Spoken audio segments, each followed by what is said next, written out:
అందరికీ జూనియర్ ఎన్టీఆర్ గారు బాగా పరిచయం మన తెలుగు రాష్ట్రాలకి. ఆ తర్వాత మనకి త్రిబుల్-ఆర్తో కూడా భారతదేశం మొత్తం ప్రపంచంలో కూడా కొంచెం ఫేమస్ యాక్టర్ అయ్యారు.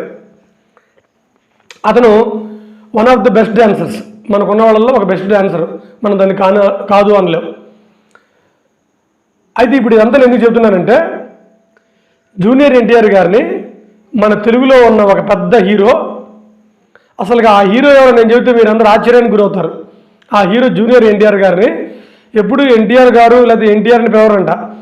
యారా రారా పోరా అని సొంత బిడ్డని పిలిచిட்டு పిలుస్తారంట.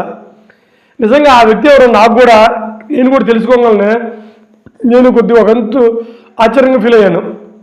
ఎందుకంటే ఎన్టీఆర్ గారు అప్పుడే వస్తున్న క్రమంలో సింహాద్రి తర్వాత ఎన్టీఆర్ గారు ఆ పెద్ద హీరో మీద చాలా కామెంట్లు చేశారని, ఆయనకి అంత సీన్ లేదని, ఆయన నాకు దేనికి పనికిరారని, మేము నందమూరి ఫ్యామిలీ నుంచి వచ్చామని ఇవన్నీ చెప్పి ఎన్టీఆర్ గారు ఆ పెద్ద హీరో గారిని టార్గెట్ చేశారని అప్పుడు పేపర్లో ఒక అద్భుతమైన పుకార్లు వచ్చాయి. మరి నిజం అద్భుతం మనకు తెలియదు.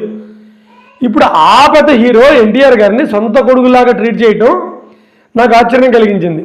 ఇంతగా ఈ హీరో ఎవరా అనేది మీకు తెలుసుకోవాలనుందా? అతను ఎవరో కాదు, none other than our megastar Chiranjeevi గారు.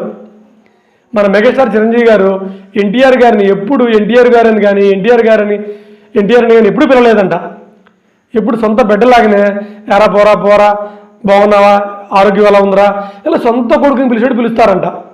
ఇది నాకు నిజంగా చాలా హ్యాపీ వేసింది. ఎందుకంటే నందమూరి అభిమానులు లేకపోతే మెగా ఫ్యాన్స్ అభిమానులు చిన్న చిన్న వాటి గొడవ పడుతూ ఉంటారు, మనం అప్పుడప్పుడు చూస్తూ ఉంటాం. కనీసం ఈ వార్తతో అన్నా అటు ఎన్టీఆర్ కానీ లేదా ఇటు చిరంజీవి గారు కానీ వాళ్ళు సొంత చుట్టాల్లాగా సొంత రిలేటివ్స్ లాగా ఉంటున్నప్పుడు కనీసం మీ అభిమానులన్నా మీరన్నా ఇది తెలుసుకుని మారతారని నేను ఈ వీడియో చేశాను. ఏదైనా నాకు చాలా హ్యాపీగా అనిపించింది కొన్ని నిజాలు తెలియటం అనేది.